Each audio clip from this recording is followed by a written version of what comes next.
இப்போ ரோஸ்ட் செய்கிறதுக்கு பேபி பொட்டேட்டோவை கழுவி எடுத்துகிட்டு வந்திருக்கேன்.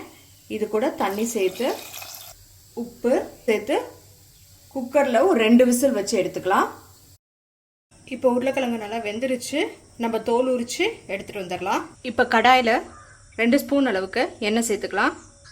கடுகு, 2 பல் இடித்த பூண்டு, இது கூட வேக வச்சு உரிச்சு வச்சுருக்க உருளைக்கிழங்கையும் சேர்த்துடலாம்.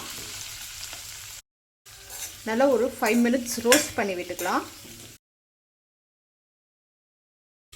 மூடி வச்சு நல்லா ஒரு 3 to 5 மினிட்ஸ் வரைக்கும் நல்லா ரோஸ்ட் பண்ணிக்கணும். இந்த ரோஸ்ட் செய்கிறதுக்கு நம்ம ஒரு மசாலா ப்ரிப்பேர் பண்ணிடலாம்.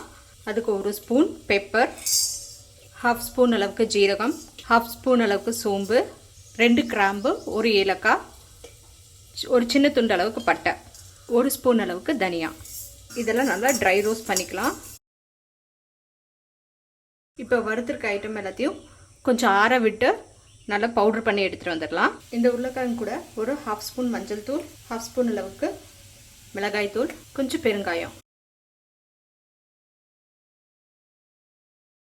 ஃபஸ்ட் டைம் மிளகாய்த்தூள் மஞ்சள் தூள்லாம் சேர்த்தா நமக்கு கொஞ்சம் ரொம்ப கரிஞ்ச மாதிரி ஆகிடும். அதனால தான் நல்லா ரோஸ்ட் பண்ணிட்டதுக்கப்புறம் நம்ம சேர்த்து ஒரு 2 மினிட்ஸ் மட்டும் குக் பண்ணி எடுத்துக்கலாம். இப்போ நம்ம வறுத்து அரைச்சி வச்சுருக்க மசாலா பொடியும் சேர்த்துடலாம். நல்லா 1 நிமிஷம் அளவுக்கு நல்லா ரோஸ்ட் பண்ணிக்கோங்க.